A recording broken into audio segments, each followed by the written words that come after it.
É importante sempre a gente retomar uma escala catequética para que essa grande catequese natalina, ela chegue até nós produzindo uma transformação, mudando, a nossa compreensão da própria realidade divina. Então, todos os anos nós precisamos lembrar de novo que para Deus se mostrar grande, ressuscitado, poderoso e vir uma segunda vez, aí sim, com a sua glória e o seu poder, antes o seu desejo bateu na porta de uma jovem lá de 12, 13 anos, da periferia, que assumindo essa dimensão, não na sua força, mas na sua humildade, na sua fraqueza, revelou o amor ao mundo, também não com facilidade. Foi rejeitada pelos parentes do seu esposo, porque não era mãe de um filho legítimo dele.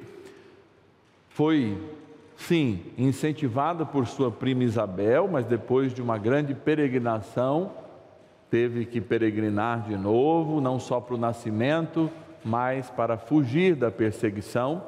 Então, eu não vejo nada de extraordinário na vida de Nossa Senhora nesse sentido, a não ser a sua opção por ser fiel mesmo na diversidade. E essa fidelidade na diversidade que tem que chamar-nos a atenção para também sermos fiéis nos momentos em que as adversidades da vida nos aparecem. E não fazer uma leitura justamente como se Deus estivesse tão distante de nós que o seu amor também não pudesse cuidar de cada um de nós e nos atingir, especialmente quando tudo parece cair, quando tudo parece dar errado, quando tudo, de fato, é vento contrário nas nossas vidas. E aí, quando no início eu lembrei que a religião é aquilo que nos liga a Deus, de fato, a gente tem estabelecido com o Natal que Deus não é uma ideia, não é uma filosofia. Há religiões que se apropriam do Evangelho dizendo, olha, essa é filosofia cristã. Não, existe uma filosofia cristã, sim, mas Jesus Cristo para nós é o Salvador. Agora, o mundo que precisa de salvação encontra Cristo como Salvador, não como uma ideia, nem tampouco como uma ideologia. E por isso a religião não é o lugar nem da revolução, nem da ideia. É o lugar da utopia? Sim, porque nós construímos e queremos construir o céu na terra. Mas é o lugar onde o amor não pode ser uma utopia, porque o amor é a plenitude da relação com Deus, porque se não houver essa relação, eu apenas tenho fé e Deus quer algo que se deriva da fé, fidelidade, e a fidelidade nasce no amor, quando eu me relaciono com Deus.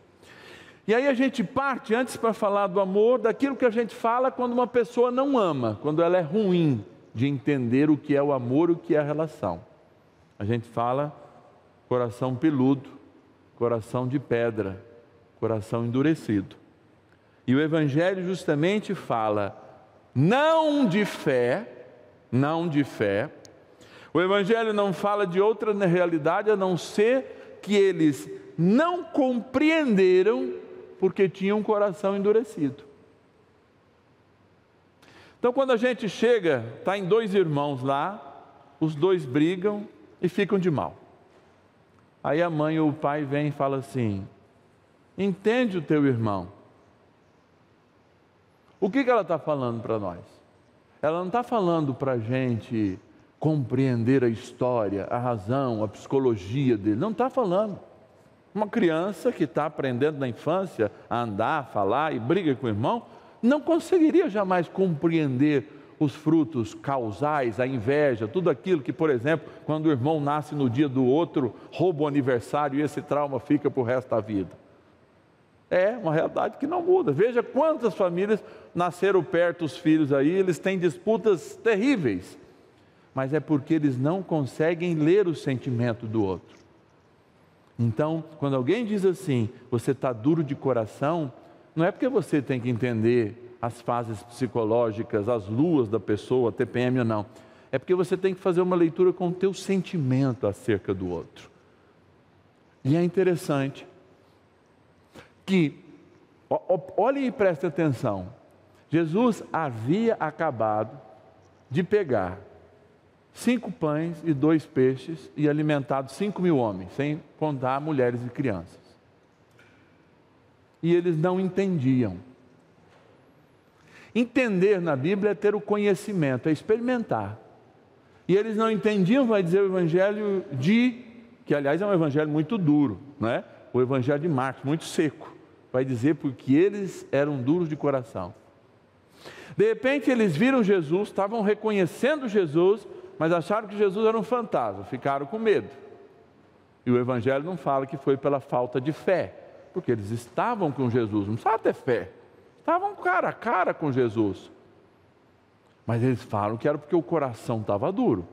Jesus veio, subiu no barco, sentou ali com eles, mandou parar a tempestade, depois de ter feito um milagre com os pães, que eles viram, como viram Jesus andar sobre as águas, como viu Jesus parar a tempestade ali no barco. E vai dizer a Bíblia, eles não compreendiam, eles não conheciam. Então a gente fica atrás da teologia, da Bíblia, de entender isso, de entender aquilo, de entender a filosofia, a ideia que Jesus falou, etc e tal, qual que era a dor de barriga que ele tinha, se ele não tinha, qual que é o séquito dos anjos, se o resto dos anjos sobe, mas nós nunca vamos conseguir compreender as coisas de Deus sem amar. Eu falo que a mulher que é mãe, ela tem muito mais capacidade de compreender o amor de Deus que nós homens. Porque ela sabe o que é amar o diferente, sem julgar. Especialmente quando a criança está na barriga. A gente não sabe nada. Está em potencial ali, quem pode salvar o mundo do câncer e quem pode também destruir o mundo com uma guerra. Mas ela ama. E esse amor é aquilo que mais torna limitado a nossa autoridade sobre o outro. Porque o amor, de fato, não é um sentimento, mas é a capacidade de ler o sentimento do outro. É a capacidade de estar com o outro, de compreender o outro, de dizer, o outro está aqui e eu estou ali. Tanto que quando nós celebramos a plenitude do amor de Deus pela humanidade, nós criamos um sacramento. E esse sacramento se chama matrimônio. Em que a gente diz, não é mais uma só carne, ou seja, não é mais só um desejo. Aliás, não são mais 2 desejos, é uma só carne, é um só desejo, é uma só vontade. E é essa vontade de amar que nos faz verdadeiramente relacionar-nos com Deus. Agora, a leitura vai dizer que a gente, de fato, só conhece a Deus, não nesse momento, São João vai dizer, se ama. E de fato só tem essa ligação com Deus e permanece em Deus através do amor.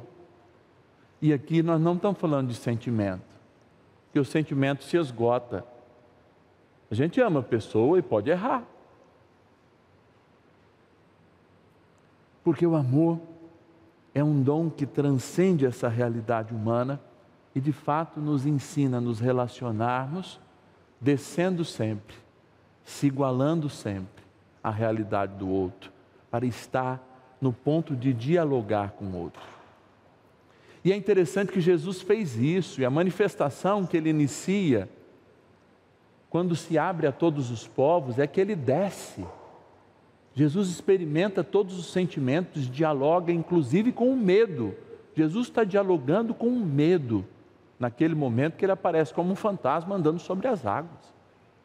Como Jesus dialoga com o nosso sentimento de perda, Jesus dialoga com o nosso sentimento e as nossas ilusões. Tudo que não é pecado, Jesus dialoga, porque a única coisa que ele fala para a gente não dialogar é com o pecado, porque a gente perde. Dialogar com o pecado, falar, isso não é pecado, não, isso é muito simplesinho, essa mentira tem uma boa finalidade. Porque quando a gente dialoga com o pecado, a gente perde. Porque Deus dialogou com tudo, menos com o pecado. Mas quando eu dialogo com o meu medo, eu crio autoconhecimento. E esse autoconhecimento faz eu olhar para Deus dizendo: Deus me ama e Ele não é aquele Deus que a minha mãe e meu pai me apresentaram. Quando eu trupiquei, machuquei o dedo e Ele falou: você viu?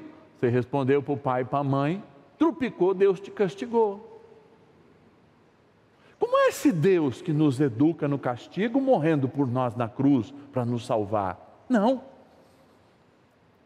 O que de fato faz com que eu reconheça Deus e desenvolva essa relação madura com Deus, é de fato aquilo que faz com que eu tenha relações maduras com todos os outros seres humanos, com o meu esposo, com a minha esposa, com os meus filhos, com o mundo. Por quê? Se Deus dialoga com os meus sentimentos, Ele conhece os meus sentimentos para além da sua onisciência. Ele conhece os meus sentimentos porque experimentou-os. Então eu pergunto o que o meu sentimento, de onde o meu sentimento deve chegar, não à minha consciência, mas ao Evangelho. Aquilo que Deus de fato me deu. E aí eu vou criando uma relação madura, de maturidade com Deus.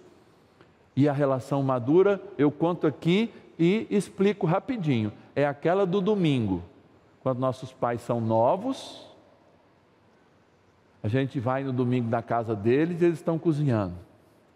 Quando eles já chegam numa idade mais madura, a gente chega na casa deles com uma comida, com uma salada, com um refrigerante. Por quê?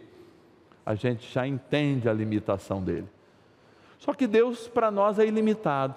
Então, Ele nos ensina a entender a limitação do outro como uma forma de amá-lo verdadeiramente.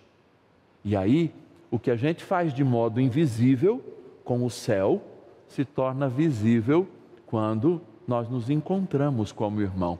E é isso que é salvação. Porque senão a gente prorroga essa felicidade e fica na briga na terra até o último dos nossos dias, achando: ai, todo mundo me persegue, ai, ninguém me ama, ai, eu passei fome quando é... Meu Deus! Alguns têm que escrever novela mesmo na Globo, tem que escrever romance e drama para a gente assistir lá nos streamers, mas nem todos são chamados a olhar a vida nesse aspecto poético, dizendo: ai, não tem solução, etc e tal, nem com a frieza de dizer isso é a realidade. Não. Primeiro que a realidade eu não enxergo totalmente, porque eu nunca sou capaz de amar como Deus, portanto eu não sou onisciente. Mas eu posso fazer uma realidade diferente quando trazendo um pouquinho de Deus, ou seja, quando estando um pouco em Deus, Deus está um pouco em mim. E aí eu não amo a partir do que me falta, ou do que me faltou na minha criação, ou do solavanco que a vida dá, né? Porque eu não sou pessimista, muito pelo contrário, mas a vida é só dor, né, gente? Depois dos 40 a gente descobre isso, né? É dor, é dor. Mas como aliviar a minha dor? Amando o outro como Deus amou. É o segundo e o maior mandamento. Como aliviar a minha dor? Você quer um remédio? Amando o outro. E a gente está criando um mundo, por exemplo, que a gente não vive os sentimentos, a gente toma medicamentos. Mas eu tenho que viver a dor, eu tenho que passar por ela. Eu tenho que fazer essa experiência de, eu vou descer até o sentimento do outro, por mais baixo que ele seja, eu vou descer ao sentimento dele, para tentar compreendê-lo. Isso é amar. Eu não preciso nem aceitar. Eu não aceito. Por vezes nem os meus erros, por isso eu me transformo. Mas eu tenho que compreendê-los, para eu arrumar saídas, ideias e inspiração do próprio Deus, aceitar a inspiração do próprio Deus, que geralmente não está de acordo com as minhas. E aí a gente vai se capacitando no quê? Em algo extraordinário? Em algo assim que é inatingível? Não. Eu toco o inatingível e o inatingível me toca para que eu possa amar mais, melhor. E aí eu vou garantindo esta relação comigo e com Deus. E essa relação me garante maturidade, me garante saúde nas relações que eu tenho com o mundo, que sempre vai querer me prejudicar, que sempre vai querer me enganar, Porque o mundo ele quer fazer com que a gente vá para o cemitério, enquanto Deus quer preservar aquele presente que Ele deu em nós, a eternidade, que foi dada gratuitamente, para a gente descobrir mais cedo ou mais tarde, que Ele tanto nos amou, que morreu por cada um de nós. Mas antes, experimentou todos os nossos sentimentos, mas não dialogou com o pecado, porque o pecado ele aniquilou, porque era isso que nos prendia distantes de Deus e da eternidade.